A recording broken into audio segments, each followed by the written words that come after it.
नमस्कार, टीवी 9 के digital platform पर आपका स्वागत है। आपके साथ मैं हूं मोहित मल्होत्रा। आइए बात करते हैं पंजाब, हरियाणा और हिमाचल प्रदेश की 5 बड़ी खबरों की। पंजाब से महत्वपूर्ण खबर सामने आई है, जहां पर पंजाब सरकार ने एक अध्यादेश को मंजूरी दी है। दरअसल चंडीगढ़ में सोमवार को पंजाब कैबिनेट की महत्वपूर्ण बैठक हुई। इसके अंदर एक अहम अध्यादेश लाया गया, जिसमें स्कूलों और शैक्षणिक संस्थानों के द्वारा सालाना की जाने वाली फीस बढ़ोतरी पर 5% का कैप लगाने के अध्यादेश को मंजूरी दे दी गई है। अब यह अध्यादेश गवर्नर के पास भेजा जाएगा और गवर्नर के द्वारा साइन करने के बाद यह अध्यादेश बतौर कानून लागू कर दिया जाएगा। अगर हम इस अध्यादेश की बात करें तो इसमें जो पंजाब के प्राइवेट स्कूल हैं, शैक्षणिक संस्थान हैं, वो हर साल सिर्फ 5% तक की ही फीस बढ़ोतरी कर पाएंगे।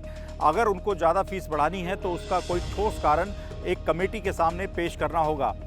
पंजाब के शिक्षा मंत्री हरजोत सिंह बैंस और पंजाब के वित्त मंत्री हरपाल सिंह चीमा ने पंजाब कैबिनेट की बैठक के बाद एक प्रेस कॉन्फ्रेंस की और उस दौरान ये जानकारी दी कि अब एक कमेटी बनाई जाएगी, जिसमें डिविजनल कमिश्नर, इसके साथ 2 जिला शिक्षा अधिकारी और एक फाइनेंशियल एक्सपर्ट शामिल होगा।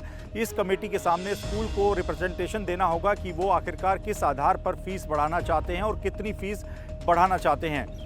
कमेटी के सामने ये सारे तथ्य बताने होंगे कि अगर स्कूल ने पिछले कुछ सालों में कोई खर्चा किया है, कोई नया भवन, नई बिल्डिंग, नया कोई स्विमिंग पूल या बच्चों के लिए खेल का मैदान बनाया है, स्कूल के अंदर कुछ इन्वेस्टमेंट किया गया है, बच्चों के लिए इंफ्रास्ट्रक्चर बनाया गया है, तो ये सारी जानकारी कमेटी को देनी होगी, जिसके बाद कमेटी स्कूल का ऑडिट करवाएगी और ऑडिट रिपोर्ट आने के बाद ही स्कूल बढ़ोतरी को लेकर कोई फैसला ले पाएंगे।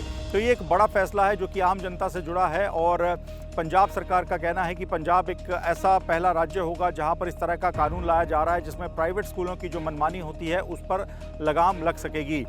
शिक्षा मंत्री हरजोत सिंह बैंस ने कहा कि स्कूलों की जो मनमानी फीस बढ़ोतरी है उस पर लगाम लगाना काफ़ी ज़रूरी था और साथ ही पंजाब सरकार ने यह भी कहा है कि पिछले 3 साल यानी 36 महीने के अंदर अगर किसी स्कूल ने 15% से ज़्यादा की फीस बढ़ोतरी चार्ज की है, माता पिता से ज़्यादा फीस ली है, तो उन्हें ये पैसा लौटाना होगा या बच्चे की आने वाली फीसों में ये पैसा एडजस्ट करना होगा। तो ये एक बड़ी बात है जो कि इस अध्यादेश में कही गई है। फिलहाल ये अध्यादेश गवर्नर के पास भेज दिया गया है, पंजाब कैबिनेट ने इसे मंजूरी दे दी है।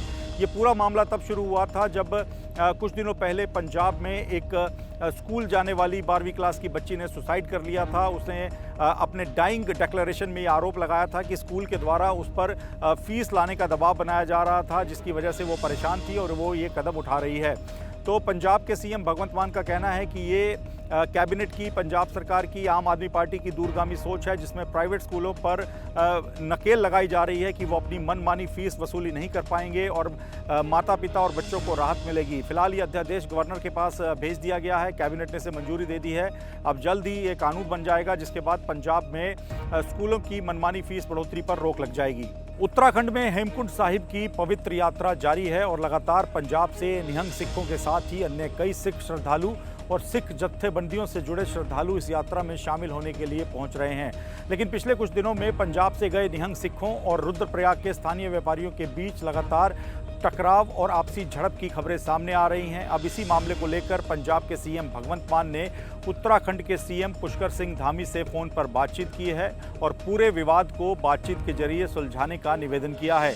पंजाब के सीएम भगवंत मान की ओर से ये भी कहा गया है कि उत्तराखंड सरकार सभी पक्षों को सुने और किसी भी तरह का फैसला लेने से पहले ये तय किया जाए कि एक तरफा फैसला ना लिया जाए। निहंग सिखों की तरफ से भी जो बातें उठाई जा रही हैं उनको सुना जाए। दरअसल ये पूरा विवाद 16 जून को तब शुरू हुआ था जब हेमकुंड साहिब की यात्रा के दौरान जा रहे कुछ निहंग सिखों की मोटरसाइकिल की रुद्रप्रयाग के एक व्यापारी की गाड़ी के साथ टक्कर हो गई थी, जिसके बाद विवाद काफ़ी बढ़ गया था। दोनों ओर से मारपीट हुई और आरोप यह है कि पंजाब से जो निहंग सिख गए हुए थे उन्होंने हथियारों के साथ उत्तराखंड के स्थानीय लोगों और कुछ व्यापारियों पर जानलेवा हमला कर दिया था।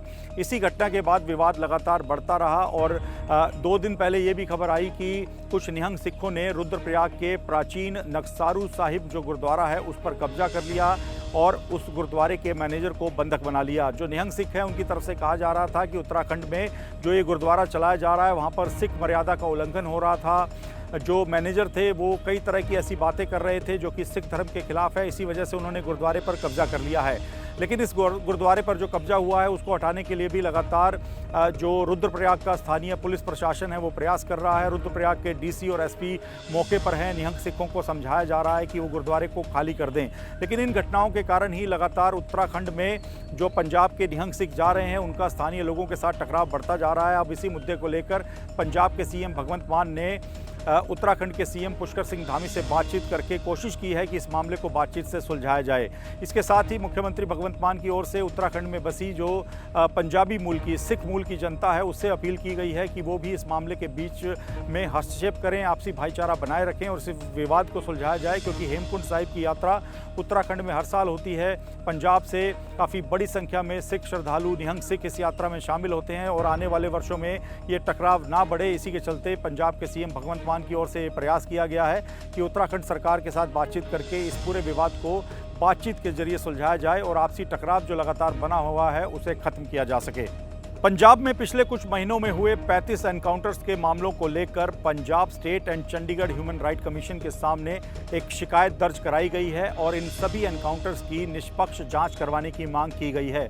पंजाब मानवाधिकार संगठन के अध्यक्ष रंजीत सिंह के द्वारा ये शिकायत दर्ज करवाई गई है और आरोप लगाया गया है कि पंजाब में जो सत्ताधारी दल है वो गोली के बदले गोली की राजनीति कर रहा है और कुछ ऐसे एनकाउंटर भी किए गए हैं जो कि पंजाब पुलिस के द्वारा किए गए हैं, लेकिन पूरी तरह से फर्जी हैं। इसमें गुरदासपुर में हुए एक एनकाउंटर का जिक्र किया गया है और कहा गया है कि पुलिस ने इस एनकाउंटर के बाद जो कहानी बनाई थी वो जो मौके पर तथ्य मिले हैं उसके साथ पूरी तरह से मैच नहीं करती है। साथ ही शिकायत में ये भी कहा गया है कि जो 35 एनकाउंटर पंजाब पुलिस ने किए हैं उसमें एक ही तरह की स्क्रिप्ट, एक ही तरह की बात बताने का प्रयास किया गया है। सभी एनकाउंटर्स में कहा गया है कि पुलिस ने पहले आरोपी को गिरफ्तार किया और उसके बाद जब किसी हथियार या अन्य सामान की रिकवरी के लिए जब आरोपी को लेकर किसी खाली जगह या जंगल पर पंजाब पुलिस की टीम पहुंची तो आरोपी ने हथियार निकालकर पुलिस पर फायर कर दिए और जवाबी कार्रवाई में पुलिस ने उस आरोपी को मार गिराया। शिकायत में कहा गया है कि सभी 35 एनकाउंटर्स की स्क्रिप्ट एक जैसी मिलती जुलती है, यही कहानी बार बार बताई गई है, लेकिन जो तथ्य हैं वो इस कहानी पर भरोसा करने नहीं देते हैं। तो ये बातें Punjab state and Chandigarh human rights commission के सामने रखी गई हैं, जिसके बाद इस पूरे मामले को लेकर ह्यूमन राइट्स कमीशन ने पंजाब सरकार से, पंजाब पुलिस से रिपोर्ट तलब कर ली है। पंजाब के डीजीपी को कहा गया है कि वो 30 जून को होने वाली मामले की अगली सुनवाई के दौरान इन 35 एनकाउंटर्स का पूरा ब्यौरा और तमाम तथ्य आयोग के सामने पेश करें। मामले की अगली सुनवाई अब 30 जून को होगी, जिसमें माना जा रहा है कि आयोग को अगर पंजाब पुलिस इन सभी 35 एनकाउंटर्स को लेकर ठोस तथ्य और सबूत नहीं दिखा पाई तो ऐसे में पंजाब पुलिस की मुश्किलें बढ़ सकती हैं। अब बात करते हैं हिमाचल प्रदेश के मौसम की। हिमाचल प्रदेश की राजधानी शिमला में सोमवार सुबह से ही आसमान पर काले बादल छाए रहे, बारिश होने का येलो अलर्ट भी जारी किया गया। अगर हम बात करें शिमला की तो शिमला और आसपास के इलाकों में जो तापमान है उसमें भी कमी दर्ज की गई है। लगातार जो पर्यटक हैं वो चंडीगढ़, पंजाब, हरियाणा और उत्तर प्रदेश से पहाड़ों का रुख कर रहे हैं और शिमला के साथ ही मनाली उनका फेवरेट डेस्टिनेशन बना हुआ है। शिमला की हम बात करें तो यहाँ पर अगले 24 से 48 घंटे के दौरान तेज़ बारिश और आंधी तूफान होने का येलो अलर्ट जारी किया गया है। शिमला के साथ ही चंबा, मनाली, कुल्लू, कांगड़ा इन तमाम जगहों पर भी तेज़ बारिश और आंधी तूफान का अलर्ट जारी किया गया है। मौसम विभाग ने बताया है कि 24 से 26 जून तक हिमाचल प्रदेश के इन तमाम जिलों में मौसम ऐसा ही रहेगा और तेज़ आंधी तूफान के साथ बारिश होने का येलो अलर्ट जारी किया गया है। हालांकि 27 जून को वेस्टर्न डिस्टर्बेंस कमज़ोर होगा, जिसके बाद मौसम थोड़ा खुलेगा, धूप निकल सकती है और आंधी तूफान और बारिश की संभावना भी काफ़ी कम बताई जा रही है। लेकिन ख़ास तौर पर जो पर्यटक हिमाचल प्रदेश पहुंच रहे हैं उनसे ये निवेदन किया गया है, जो स्थानीय प्रशासन है उसके द्वारा ये एडवाइजरी जारी की गई है कि वो नदी नालों के पास ना जाएं, क्योंकि अचानक से तेज़ पानी आने के बाद हादसा होने का खतरा लगातार बन सकता है। और साथ ही जहां जहां हिमाचल सरकार की तरफ से लैंडस्लाइड की घटनाएं होने के बोर्ड लगाए गए हैं वहां पर बारिश के दौरान लोग सावधानी से यात्रा करें। मौसम की अगर हम बात करें तो हिमाचल प्रदेश में जून महीने में 21% अभी भी कम बरसात दर्ज की गई है।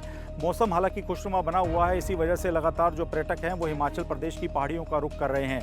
तो अगले 3 से 4 दिनों के लिए येलो अलर्ट जारी किया गया है, जिसमें तेज़ आंधी तूफान के साथ बारिश हो सकती है। ऐसे में अगर आप भी हिमाचल प्रदेश जा रहे हैं घूमने फिरने के लिए अपने परिवार के साथ, तो बारिश के दौरान यात्रा करते हुए सावधानी बरतें। नदी नालों के पास ना जाएं क्योंकि पानी के तेज़ बहाव की चपेट में आप आ सकते हैं। ये एडवाइजरी हिमाचल सरकार ने, हिमाचल प्रशासन ने, टूरिज्म डिपार्टमेंट ने जारी की है और हम भी यही उम्मीद करते हैं कि आप अगर हिमाचल प्रदेश घूमने फिरने के लिए जा रहे हैं तो सावधानी के साथ यात्रा करें। हिमाचल का मौसम काफ़ी खुशनुमा है, लेकिन जो मौसम विभाग ने येलो अलर्ट जारी किया है उसको भी गंभीरता से लें क्योंकि तेज आंधी तूफान और बरसात के दौरान सड़कों पर निकलने में काफ़ी मुश्किल हो सकती है। हिमाचल प्रदेश का डलहौजी एक काफ़ी फेमस टूरिस्ट प्लेस है और यहाँ पर जून में गर्मी की छुट्टियों के दौरान काफ़ी पर्यटक घूमने के लिए आते हैं।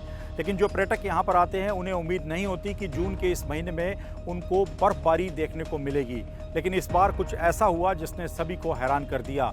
जून के महीने में ही डलहौजी में बर्फबारी देखने को मिली है। रविवार की शाम को बताया जा रहा है कि करीब 2 घंटे तक बर्फबारी होती रही, जिसके बाद डलहौजी, लक्कड़ मंडी और खजियार जो मार्ग है वो पूरी तरह से अवरोधित हो गया। वहां पर बर्फ बिछ गई, जिसके बाद लोक निर्माण विभाग को जेसीबी मशीन की मदद से सड़क को खाली करना पड़ा। हालांकि पर्यटक इस दौरान करीब 2 घंटे तक जाम में फंसे रहे, लेकिन उन्हें जाम में फंसने की कोई भी निराशा नहीं थी। सभी पर्यटक खुश थे क्योंकि उन्हें उम्मीद नहीं थी कि जून के महीने में उनको इस तरह की बर्फबारी देखने को मिलेगी। पर्यटकों ने कहा कि जून के महीने में जब भी वो डलहौजी आते हैं तो यहाँ पर मौसम काफ़ी खुशनुमा होता है, ठंडा होता है। जो ज़मीनी इलाके जहाँ से वो आ रहे हैं, जिसमें ख़ासतौर पे पंजाब, हरियाणा, चंडीगढ़, उत्तर प्रदेश, दिल्ली, ये वो इलाके हैं जहाँ से वो आते हैं, तो वहाँ पर गर्मी पड़ रही होती है, लेकिन डलहौजी में आकर उनको गर्मी से राहत मिलती है, तापमान में गिरावट मिलती है, लेकिन बर्फबारी उन्होंने कभी नहीं देखी है।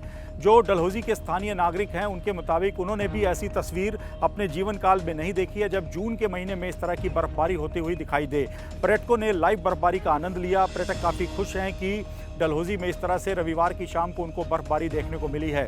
हालांकि मौसम विभाग का कहना है कि वेस्टर्न डिस्टर्बेंस की वजह से ये बर्फबारी हुई थी और अभी क्या आगे भी इस तरह का मौसम रहेगा, क्या बर्फबारी की आशंका है, उसको लेकर अभी कोई भी जो पूर्वानुमान है वो जारी नहीं किया गया है। लेकिन पर्यटक जो लगातार डलहौजी पहुंचे हुए हैं वो खुश हैं।